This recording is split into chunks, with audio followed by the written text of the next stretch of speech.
हमारे देश का सबसे बड़ा दुर्भाग्य ये है कि हम लोग सवाल नहीं पूछते हैं। हमारे यहाँ सवाल पूछने वालों को नेगेटिव करार दिया जाता है। हमारे यहाँ सवाल पूछने वालों को चुप करा दिया जाता है कि अरे भाई तू क्यों पूछ रहा है, छोड़ ना, चलने दे। ये चलने दे के हैबिट के चक्कर में ही ना देश का सत्यानाश हो जाता है। एंड इस चीज़ को हम रियलाइज़ नहीं करते। सत्यानाश होने के बाद फिर हम लोग रोते हैं कि अरे यार क्या हो गया, क्या हो गया, क्या हो गया। और सेम चीज़ यहाँ अप्लाई होता है ट्रेडिंग और इन्वेस्टिंग की दुनिया में। जो चीज़ हमें बता दी जाती है हम उसे मान लेते हैं, आंख बंद करके चल देते हैं। यहाँ हमें लॉस पे लॉस हो रहा है लेकिन हम सवाल भी नहीं पूछ रहे हैं।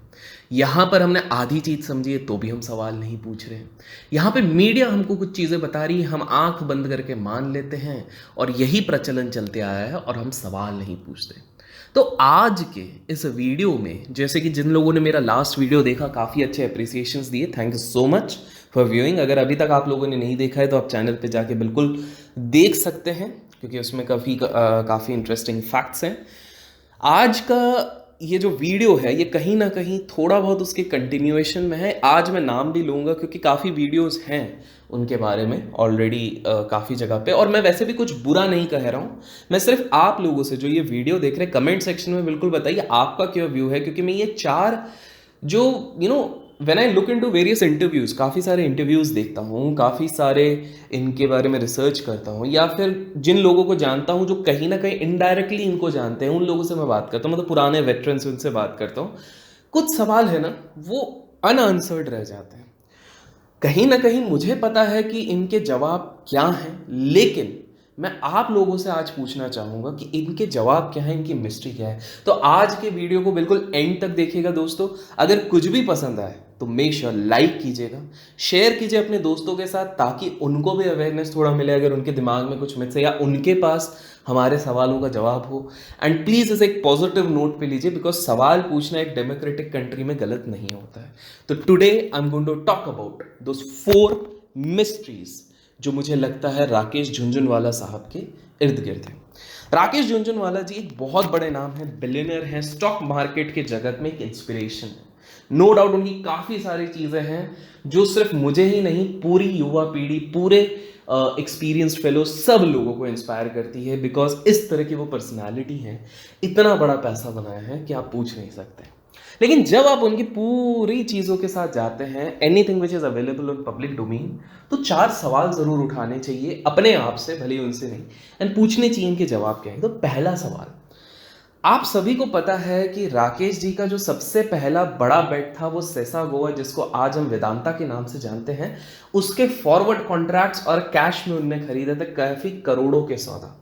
ये करोड़ों के सौदा के लिए इनके पास पैसे नहीं थे और इनने ये सारा पैसा अपने भाई के एक क्लाइंट बोल लीजिए या चलिए अभी मित्र बोल लीजिए, मित्र से फॉर सेफर साइड उनने ये पैसा उधार पे बोरोड करके लिया था 18% के ब्याज पे, 18 to 20% के रेट ऑफ इंटरेस्ट पे उन्होंने ये पैसा लिया।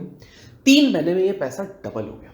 अब गौर से सुनिए, साइकोलॉजी की चीजें गौर से सुनिए, अपने आप को उस जगह पे रखिए। एक व्यक्ति जो शेयर बाजार में 2 साल हुआ आया हुआ है, ठीक है, उसके पास बैकअप नहीं है। ऐसा नहीं है कि मेरे पिताजी बिलियनर है, ट्रिलियनर है, कुछ गड़बड़ हो जाए तो मेरे को बचाने आ जाएंगे, कोई बैकअप नहीं है। उसे शेयर बाजार का भी बहुत ज्यादा इनॉर्मस एक्सपीरियंस नहीं है अभी तक, ठीक है, उसको नहीं है।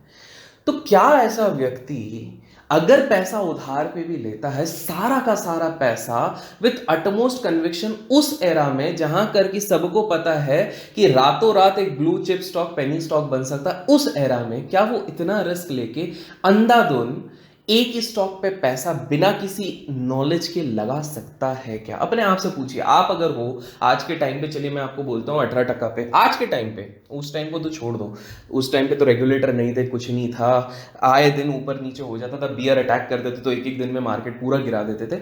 मान लेते हैं आज के दिन में ऐसा सिचुएशन आता है, आपको मैं दे देता हूँ 1 करोड़ रुपए, 18% दूंगा नहीं लेकिन स्टिल मान लो 18% के ब्याज पे मैं आपको दे देता हूँ। क्या आप 100% कन्विक्शन के साथ सारा का सारा पैसा एक जगह पे लगा दोगे? अपने इस स्टेज पे सोचो कि आपको सिर्फ 1-2 साल का एक्सपीरियंस है, ज्यादा स्टॉक मार्केट को जानते नहीं हो, बट स्टिल। तो पहला सवाल है, इतना कन्विक्शन, इतना कॉन्फिडेंस, इतना ज्यादा वो चीज कोई इससे सवाल ही नहीं पूछता, लेकिन कहां से आया कि एक ही स्टॉक पे लगा दे। एक बार को अगर वो बोलते कि नहीं हमने 6-7 पे लगा, बिकॉज टाटा कॉफी की चीज बाद में हुई थी, ठीक है, ये सेसा गोवा का अलग हुआ था जो लोन पे, और यहां पर इतना कॉन्फिडेंस कि जिस शेयर पे आप लगा रहे हो वो मिनिमम आपको वो 3 महीने के अंदर 18% से ज्यादा रिटर्न दे देगा, बिकॉज आपको ब्याज भी तो देना है। तो पहला सवाल तो ये है कि इतना कन्विक्शन, इतना कॉन्फिडेंस एक न्यू कमर को स्ट्रीट पे कहां से आ रहा है डालने का। वो उस समय पे जब फंडामेंटल एनालिसिस नाम की कोई चीज नहीं रहती थी, जब बिल्कुल नेव स्ट्रक्चर था, जब लोग शायद भारत में वॉरेन बफेट साहब को भी नहीं जानते थे उस समय का। नेक्स्ट सवाल, ये कहानी तो सबने सुनी है, 5,000 रुपए से 5,000 करोड़ का सफर, राइट, 5,000 रुपीज से 5,000 करोड़ रुपीज का सफर। यहां पर जब हम सेसा गोवा वाली चीज समझते हैं, जब हम टाटा कॉफी वाली चीज समझते हैं, जब हम उस समय की समझते हैं, तो हमें एक चीज समझ में आती है, फॉरगेट अबाउट 5,000 टू 5,000 करोड़, लेकिन 5,000 से एटलीस्ट 20 से 30,000% का रिटर्न उनने 2 से 3 साल में कमाया था। कितने? 2 से 3 साल में।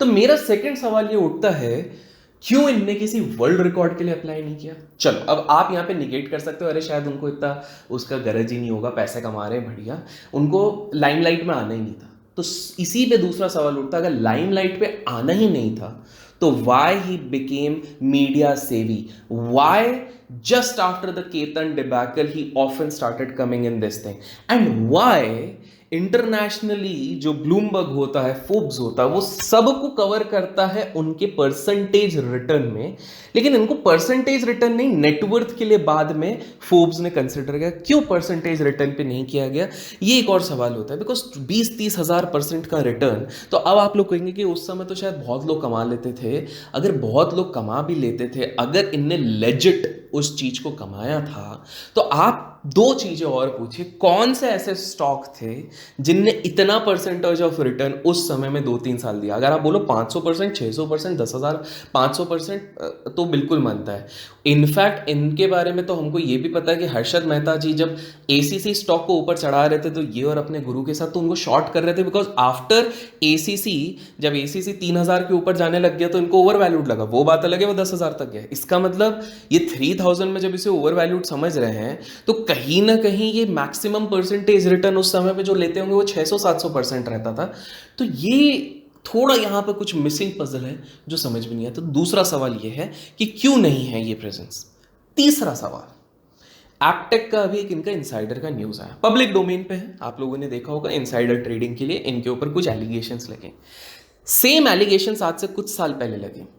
1,00,000 देके उस चीज का सेटलमेंट हुआ। सेटलमेंट इन द सेंस कि हम इसमें कुछ नहीं कहेंगे कि आप गिल्टी है कि नहीं है, इसे रफा दफा किया जाता है। और वापस ये सवाल उठ रहा है एप्टेक के थ्रू। तो मेरा सवाल ये है कि बार बार जब ये सवाल उठते हैं, तो बस एक दिन मीडिया पे आके अचानक से ये सब कुछ ठंडा कैसे हो जाता है? आप देखिए, मीडिया की तो आदत है कि भाई कोई भी किंग पिन हो, कोई भी बड़ा इंसान हो, उसके तो पीछे पड़ जाती है। हर दिन 10 आर्टिकल आते हैं, हर दिन 10 चीजें आती हैं, चाहे वो स्कैम हो, चाहे इनसाइडर हो। रजत गुप्ता साहब का जब हुआ था गोल्डमैन सैक्स का, तो हर आए दिन हर मीडिया हाउस पे चल रहा था। बट यहां पर सिर्फ एक दिन आता है और उसके बाद ठंडे में माहौल चल रहा है।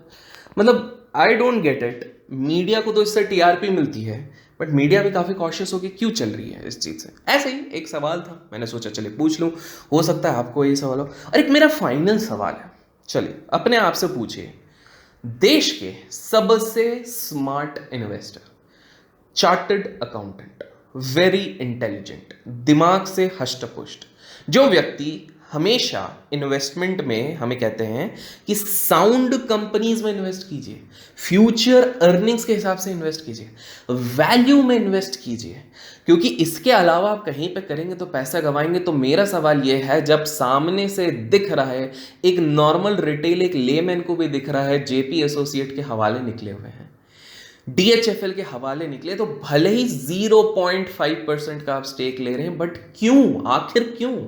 आप बोलोगे टर्न अराउंड ले रहे हो। एक बार को आप आइडिया पे भी लो, तो एक हमारे पास पीछे back of the mind logic लग सकता है कि चलिए आदित्य बिरला वाला ग्रुप है, तो आप एक टर्न अराउंड खेल रहे हैं। लेकिन डीएचएफएल प्रमोटर आप बात कर रहे हैं दूसरे प्रमोटर्स के, ऐसे प्रमोटर जो पूरा जब ये हवाला निकल गया उसके बाद कौन से, आई फॉरगॉट द प्लेस, वहाँ पे टूरिज्म कर रहे हैं वो लोग। मतलब वहाँ पे केस चल रहे हैं, ये लोग उसको छोड़ के मस्त महाबलेश्वर, हाँ महाबलेश्वर में DHFL का प्रमोटर अपनी फैमिली मेंबर्स के साथ आराम से ऐश कर रहे हैं। आज से 2 महीने पहले की बात है, जस्ट कोविड के लॉकडाउन के पहले की बात है। तो आप इतने स्मार्ट होने के बाद आप कैसे कर सकते हो या क्यों कर रहे हैं? और ये सिर्फ एक के साथ नहीं हुआ है, बैक टू बैक 5 से 6 स्टॉक्स ऐसे हुए हैं जहां पर ये हुआ है, मीडिया पे खबर आती है और उसके बाद वो स्टॉक्स क्या आते पता ही नहीं है। तो दोस्तों आज के इस वीडियो में मेरे बस ये 4 सवाल हैं, और ये 4 सवाल मैं जो पूछ रहा हूँ ये मैं आपको भी थोड़ा सोचने पर मजबूर कर रहा हूँ, थोड़ा आपका दिमाग हिला रहा हूँ कि भाई थोड़ा सोचो क्या हो रहा है यहाँ पर। क्या जो चीज़ें हमें दिखाई जा रही हैं सही में वैसी चीज़ें हैं? क्या चीज़ें जो हमें बताई जा रही हैं वैसी चीज़ें? And same applies to social media. क्या जो सोशल मीडिया पे आए दिन हर दिन आप प्रॉफिट बनते हुए देख रहे हो सही में वैसा है? क्या आप जो देख रहे हो 50 लाख, 70 लाख, 1 करोड़, 2 करोड़, क्या वो सही में, अगर सही में है तो सिर्फ एक ही मीडिया हाउस क्यों कवर करती है जो ब्लॉग बन के चालू हुई थी 10 साल पहले, उसने पॉपुलैरिटी गेन कर ली और आज अपना एक वेबसाइट चलाती है, सिर्फ वही मीडिया क्यों कवर करती है? क्यों इकोनॉमिक टाइम्स नहीं कवर कर रही है इन सारे ट्रेडर्स और इन्वेस्टर्स को? क्यों टाइम्स ऑफ इंडिया नहीं कर रही? बिकॉज कोई भी स्टार्टअप अगर 1 आध करोड़ भी उठाता तो वो कवर कर लेते। यहाँ पे तो 2-2, 10-10, 20-20 करोड़ बना रहा है, रोज रिकॉर्ड बना रहे हैं लोग 20,000, 50,000% का।